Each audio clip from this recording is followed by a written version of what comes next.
Hello viewers, welcome to K Diagnostics, Dio here. Today we have a Ford E350 with a 7.3 diesel. The complaint on this van is that the van does not start. So the driver left it here. So now here we are. We came here so we can find out why this vehicle is not starting. It cranks, but it doesn't start. So the first thing we're gonna do is we're gonna go inside the van and confirm the complaint. After confirming the complaint, then we will see what directions we're gonna go to fix this. Hopefully we can fix it here. If we can't fix it here, I mean, as you can see, it is outside and it doesn't start. I don't like working outside and it's windy out here. So we will see how this goes. Hopefully it's something minor that we can fix here. If we can't get it fixed, we're gonna have to tow it to the shop. So let's go inside the van and confirm the complaint. Alright, so I'm here inside the van, so now we're gonna try to start it so we can confirm the complaint.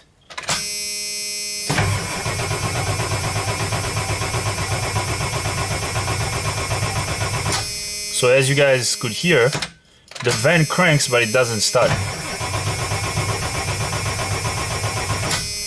And as I'm looking at my gauges here, our fuel gauge is showing half tank. So we most likely have fuel in the tank.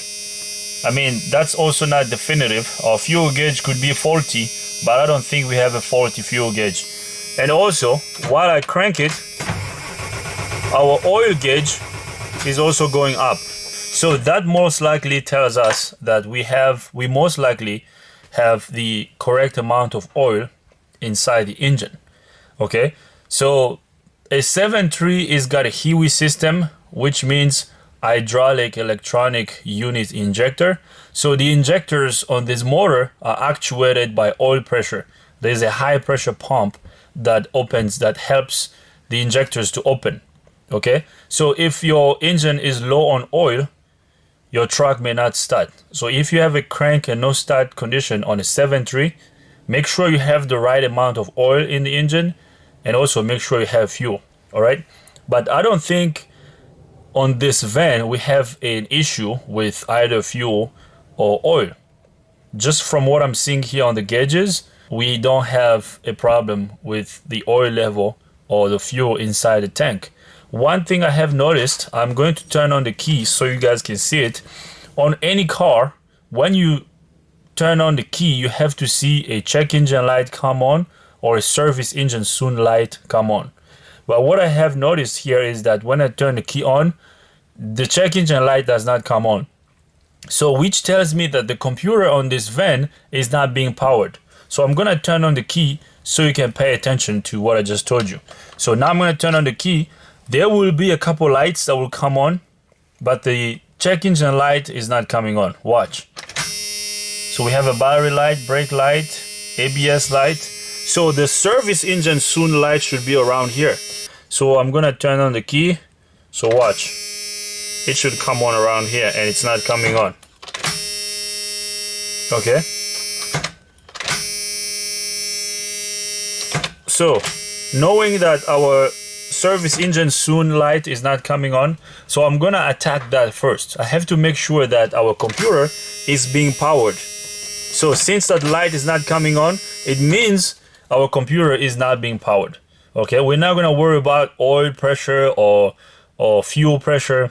Let's make sure that the service engine soon illuminates on the dash before we check anything else. So the computer has got a couple fuses that supply power to it.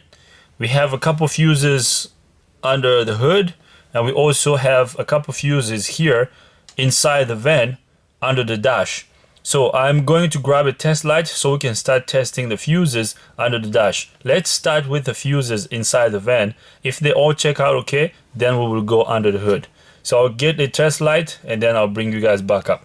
Alright, so here's the fuse panel under the dash. So I'm gonna turn on the key so we can start checking these fuses.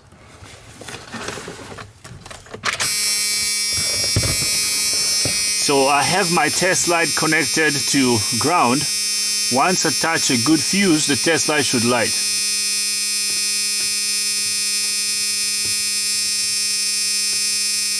So right there, the test light is lit. So I'm gonna jump on the other side of the fuse. The test light is lit.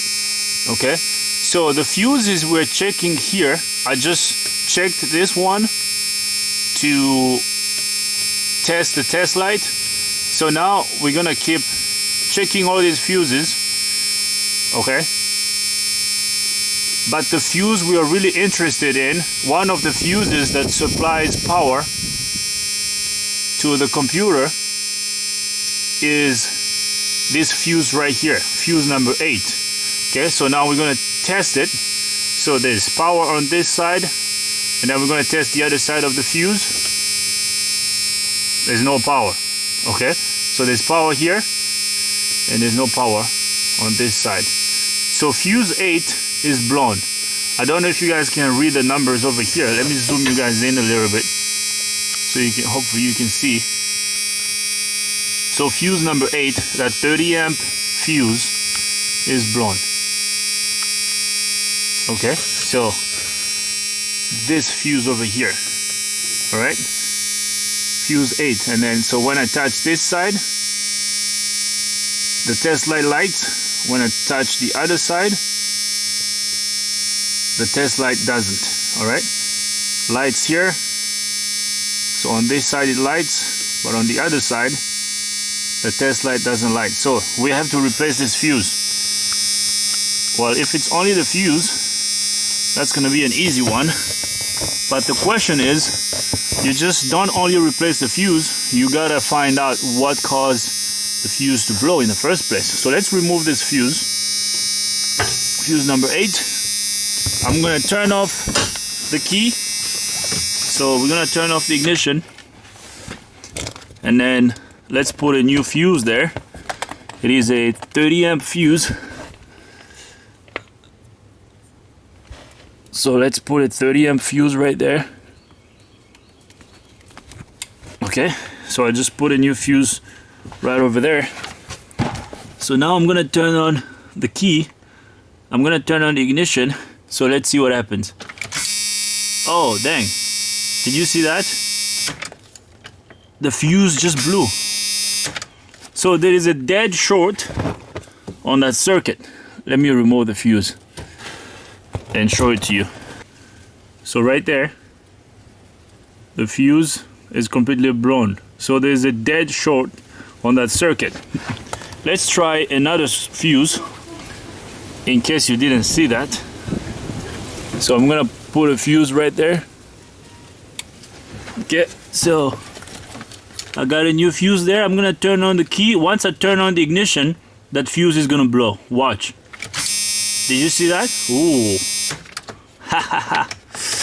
That's nice. Well, we gotta figure out where the short is, because as soon as that fuse keeps blowing, this bus will not start.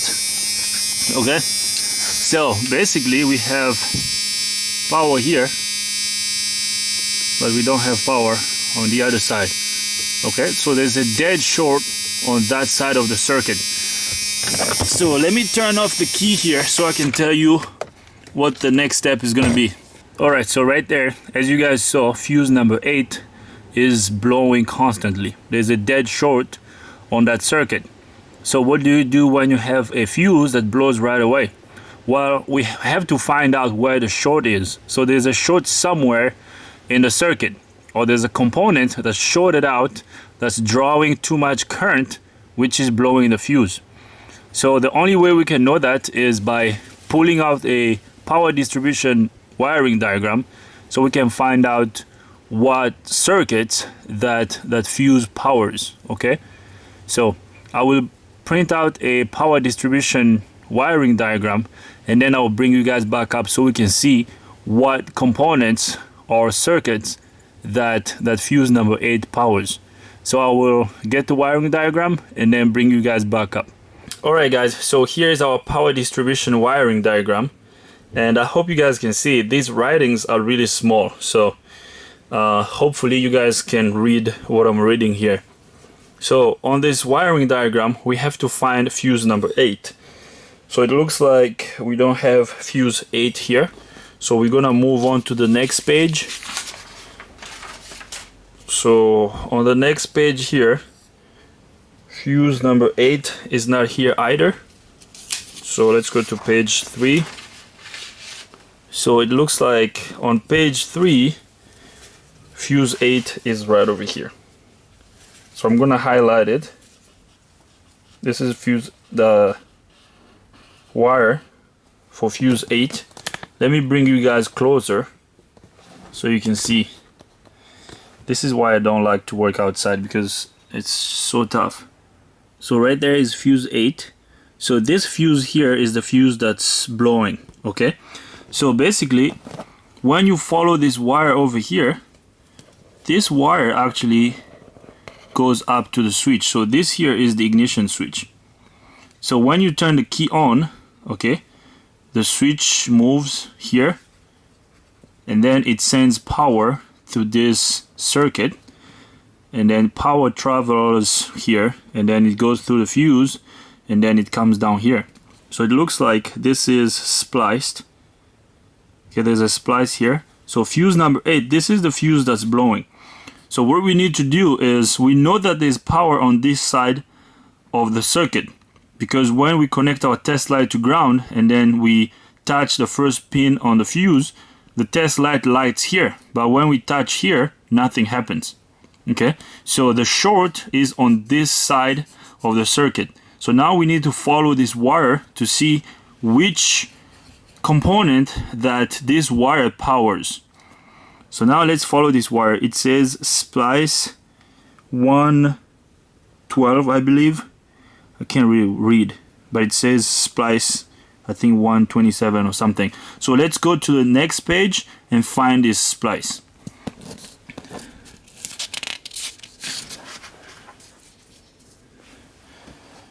So we are on the next page, and here is our splice that we are going to focus on. And right here, as you can see, it says it right there, from IP, you know, instrument panel fuse. Okay, so right here, and then it says fuse 8. Hopefully you guys can see. So fuse 8 actually powers all of these.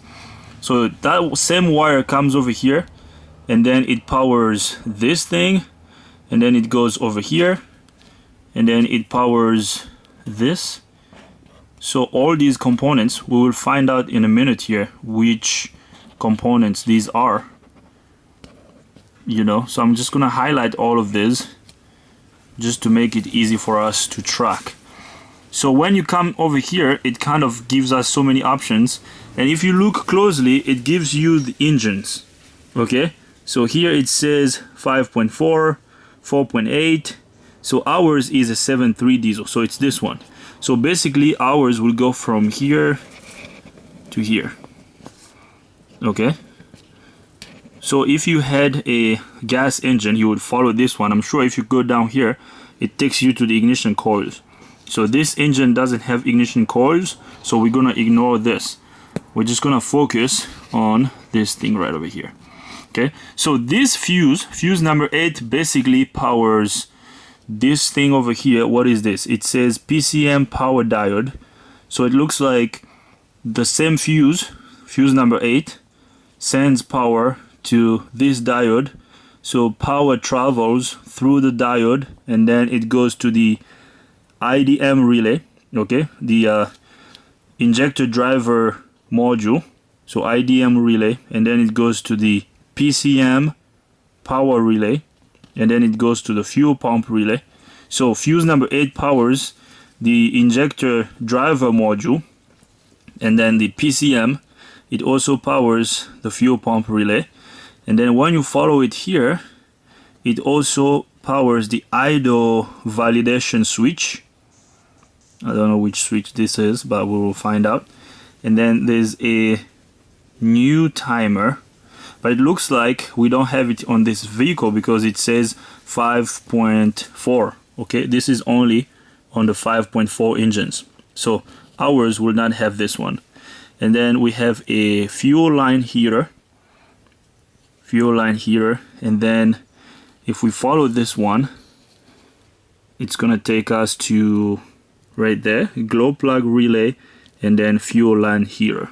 Okay, so basically what we need to do at this point is we have to get to these little modules and components, and disconnect them one at a time, because hopefully we just have an issue with one of these modules here. We could also have a short, or because if this wire is touching ground constantly, the fuse is going to blow, because there will always be a constant ground on this wire. Hopefully it's just one of these guys that's pulling that fuse to straight to ground, which is causing it to blow. Okay, so from experience, usually what I see with these kind of cases, the fuel here sometimes goes bad, and then it shorts directly to ground, and then it causes the fuse to blow. But I'm not saying that's what the issue is, but it's one thing to keep on the back of our minds. So we're gonna disconnect these components one by one until we find which one is causing the problem. So let's start by the easiest component to get to, and then we'll work our way up. So I'm going to show you what I'm about to do. I'm gonna go back. Actually, let me put this fuse here. Let me put this next to, let me put this page next to this. I have a flashlight here, guys. It's dark here, so if I don't use the flashlight, you guys won't be able to see. So basically it's kind of like this. Let me see, hopefully this is gonna make sense. So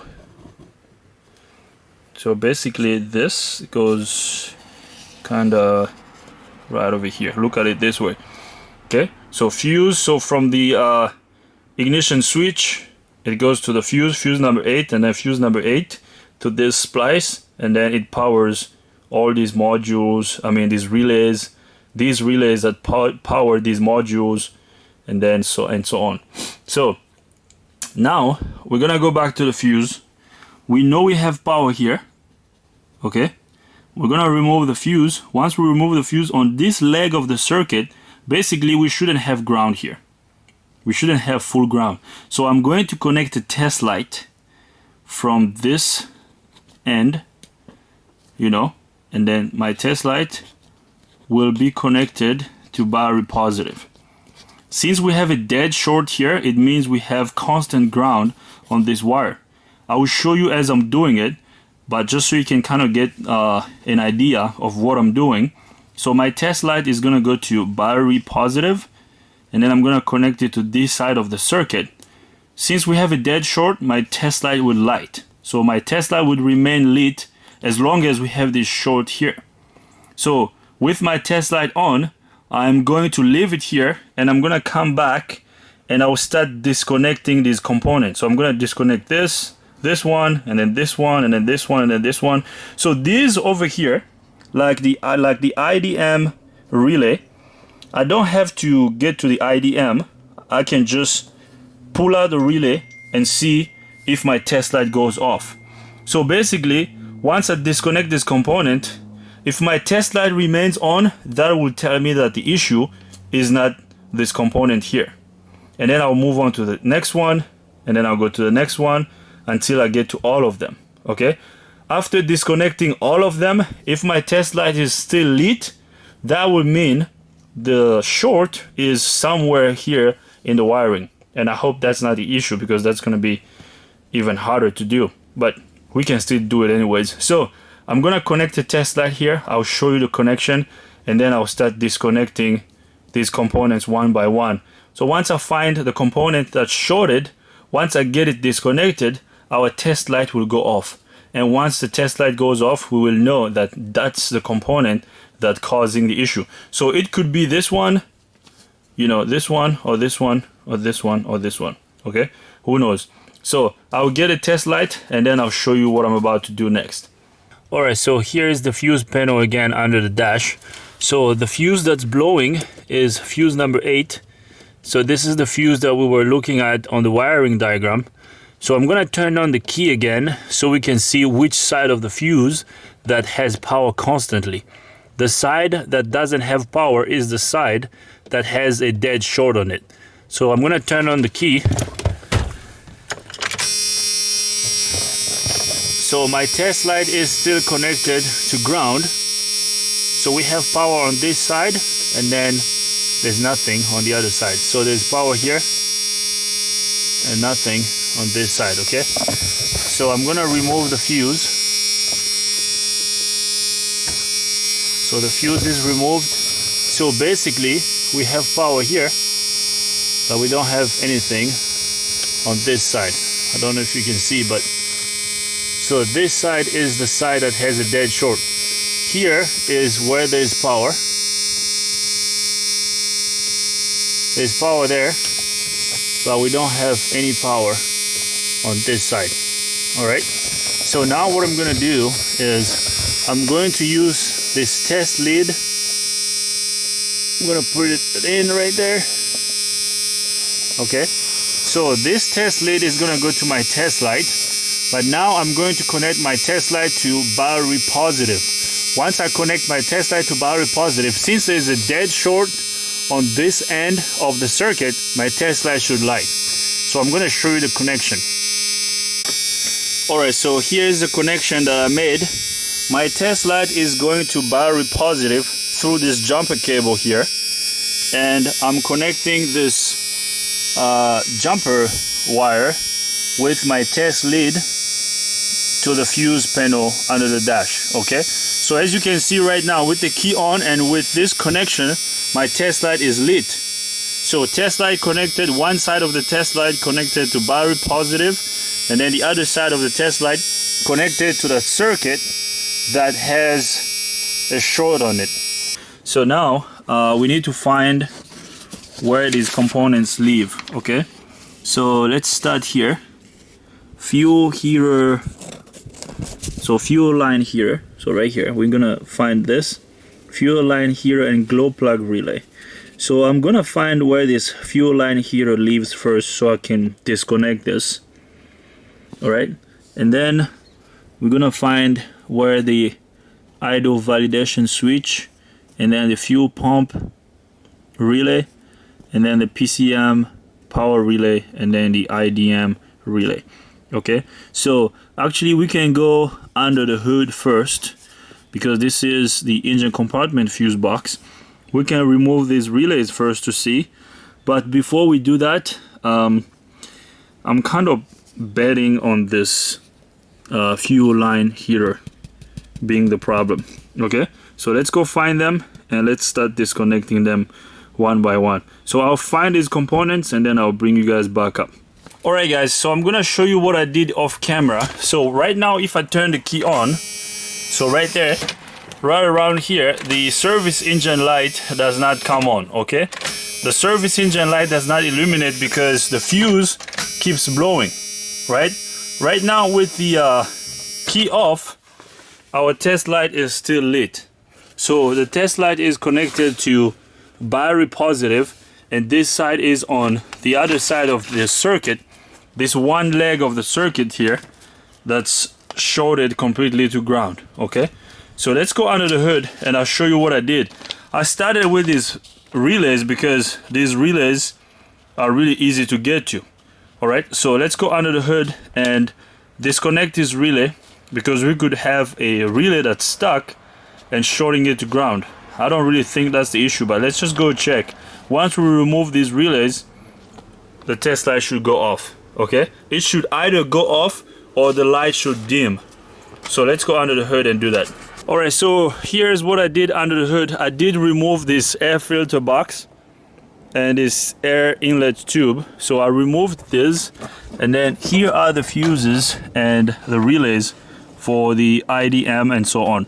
So I did remove all these relays here. I took them off one at a time. As I kept removing them one at a time, our test light did not go dim. I unplugged all of these and nothing changed.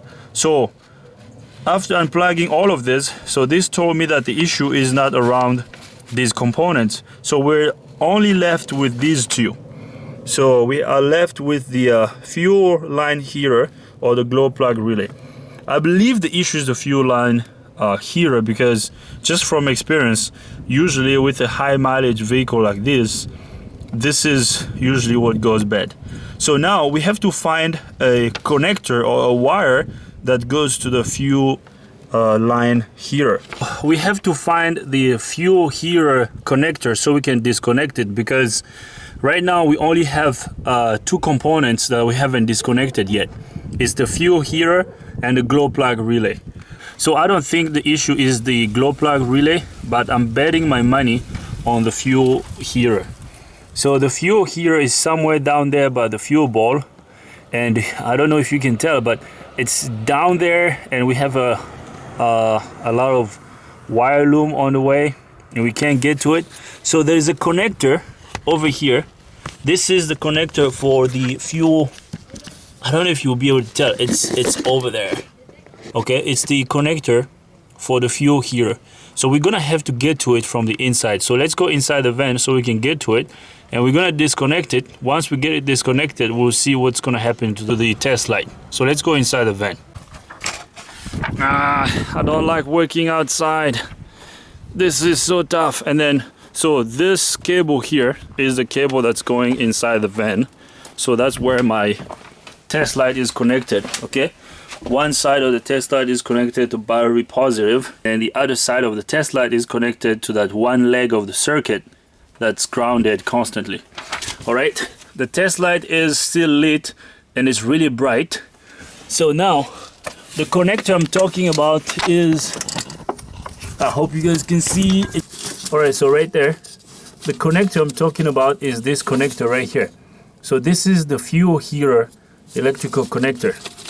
All right, so if we disconnect this electrical, so I'm gonna reach down there and disconnect this electrical connector. That's the fuel heater electrical connector right there. So now what I'm gonna do is I'm going to sit you guys over here while I reach up there and disconnect the electrical connector. So you're just gonna watch the test light. So I'm disconnecting the connector here. It's so tough to get to. So what did you notice, guys? So I got it disconnected and the test light went dim. So I'm gonna show you the connector that I just disconnected. All right, so here's the connector that I disconnected. All right, so I disconnected it. This is the connector that goes to the fuel heater, right? So I did get it disconnected now, and now let's look at the test light. So as you can see, our test light is now dim. Do you think we found our short? Yeah, buddy, we did find it. So I'll tell you why this test light is still lit. Alright guys, so here's what I did. I disconnected those relays on the left side of the wiring diagram. Nothing happens. So I was betting my money on this fuel line heater. Okay, this component right here. And sure enough, once I disconnected it, I hope you guys can see.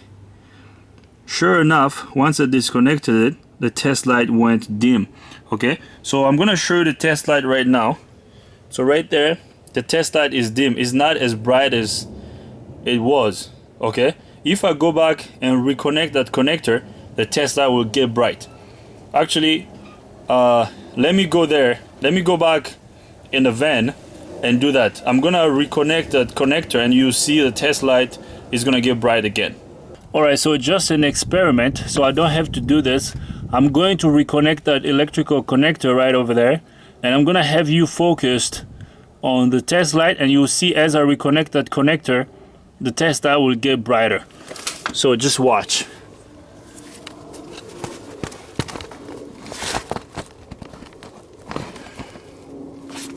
So just focus on the test light, and I'm going to try to reconnect this.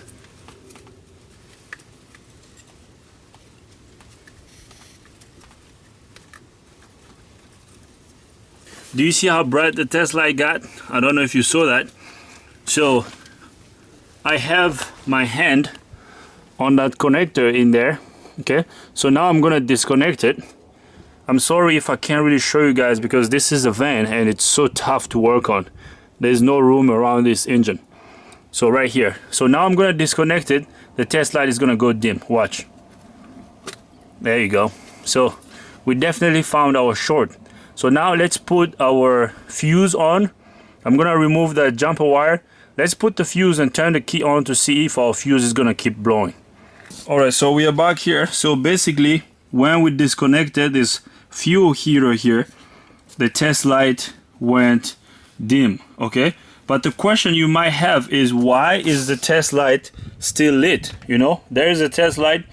It's not bright, it's dim, but it's still lit.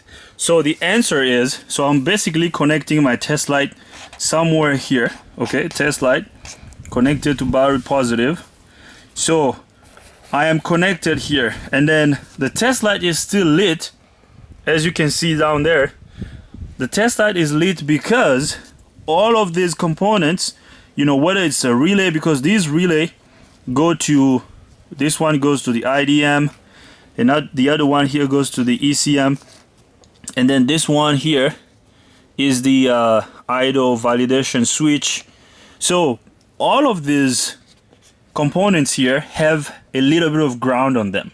So you have a little bit of ground throughout the circuit to allow current to flow. That way, when there's power on the other side of the fuse, it helps current to flow. But the ground on this circuit is not excessive, okay? The fuse blows when you have excessive ground. When you have a short, that's what blowing the fuse. So since the test light is dim, if we put a fuse, if we put our fuse number 8, that 30 amp fuse back on, it's not gonna blow. And if it doesn't blow, we should also notice that once we turn the key on, our check engine light on the dash will come on, okay? If we really found the short, all right? So now the next step is going to be disconnecting this test light. So now I'm going to remove this jumper wire that I put here. Okay, so now we're gonna put this fuse on, this 30 amp fuse. So I got the fuse on. So remember before, with the fuse installed, once I turned on the key, the fuse blew right up, right? So now I'm gonna turn on the key and let's see if the fuse is gonna blow. So right there, our fuse is not blowing, the key is on, and I just heard the glow plug relay get energized, and our glow plug relay gets power from this fuse right there, fuse number 8. So now let's look at the dash and see if the check engine light is gonna illuminate when we turn the key on.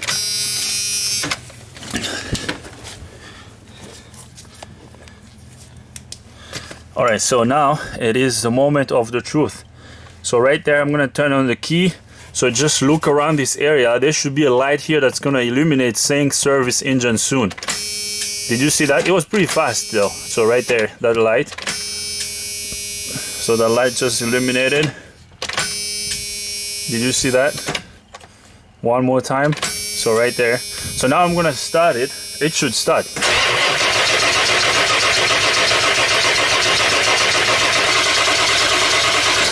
Well, I just realized that it's not gonna start because of the connector I just disconnected. That same connector also powers the IPR, okay, the injection pressure regulator.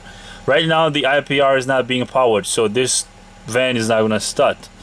I don't know if I can reach down there and just disconnect the fuel heater. Let me see if I can get to it and disconnect it so we can get this engine to start, because you might say, well, what tells you that that was the issue? That's fixed it, right?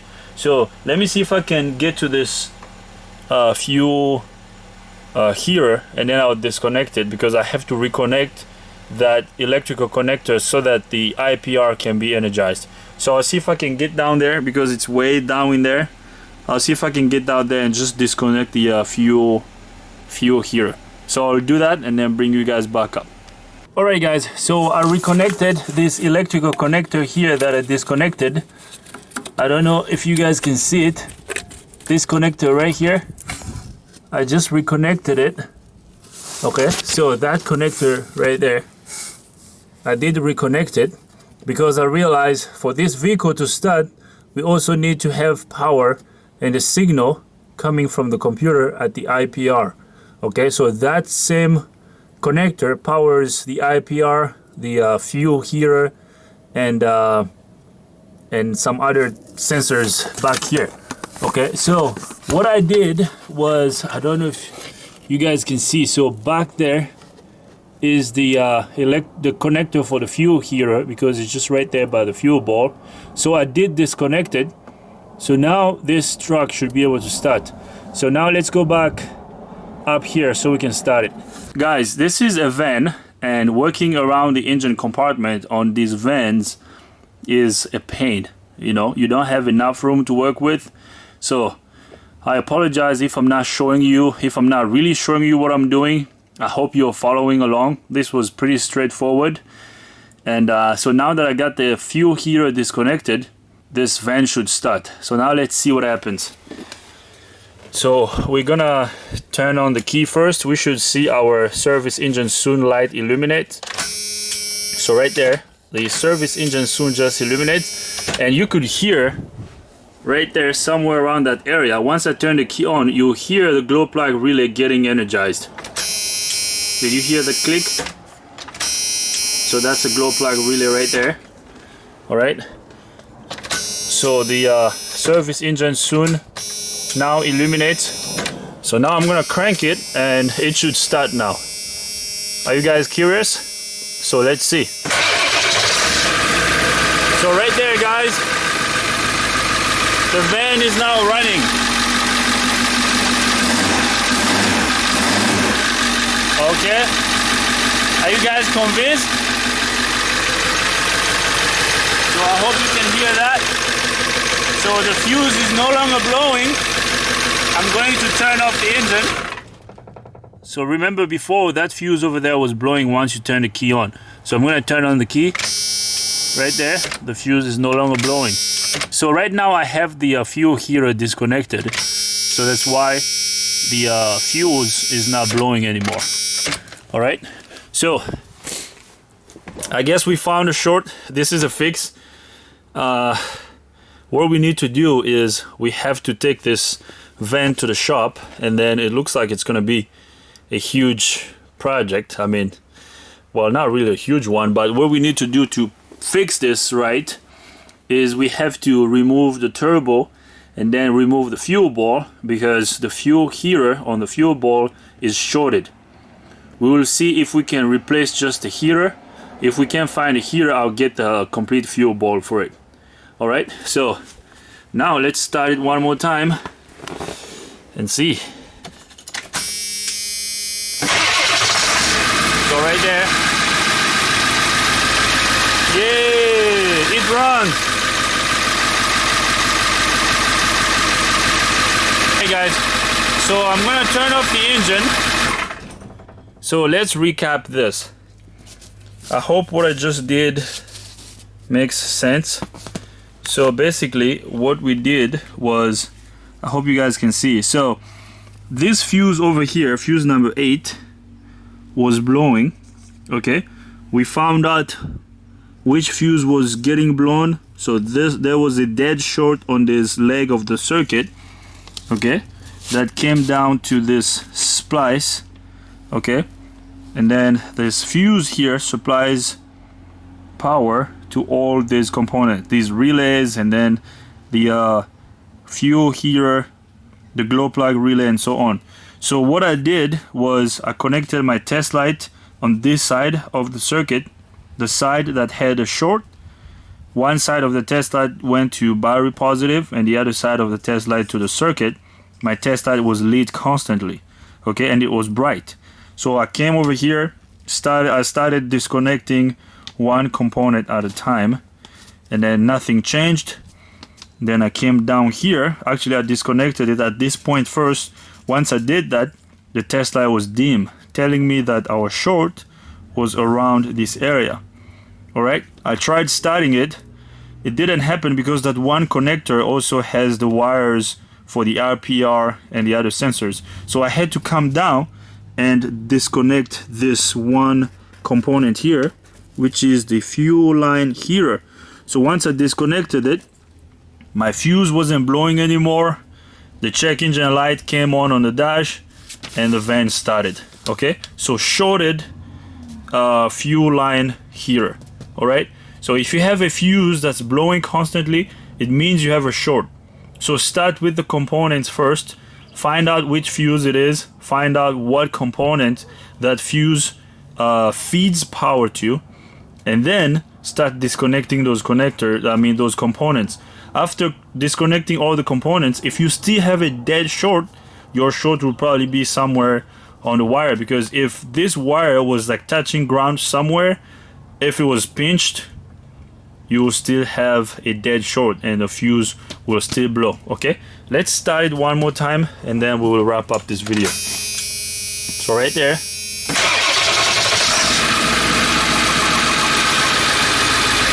so good. All right, so we can turn it off. I'm going to, it's getting late here. Tomorrow we will come here. I'll come here tomorrow with the driver, and then we will drive this van to the shop, and then I'll see if I have to get the whole fuel ball, or maybe I'll just find I'll see if we can just find the fuel here. Okay, I won't be filming this because just working under here is a pain in the butt, and I won't be filming because there's no room to even put the camera.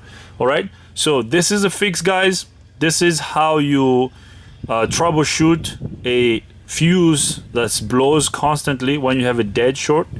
I hope this made sense. I went this route because when I first turned the key, the service engine soon did not illuminate. Okay, although on this one, once you turn the key on, it's really fast. It goes off really fast, but make sure your check engine light comes on.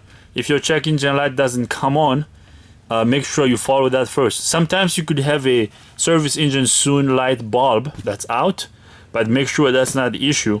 And then if your check engine light doesn't come on, make sure you get that to come on first before you diagnose anything else.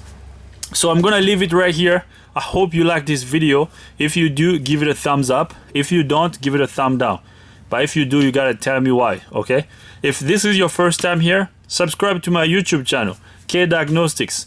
If you have any comments, questions, criticism, leave them in the comment box. While you're down there, ring the bell so you can get notified every time I upload a new video.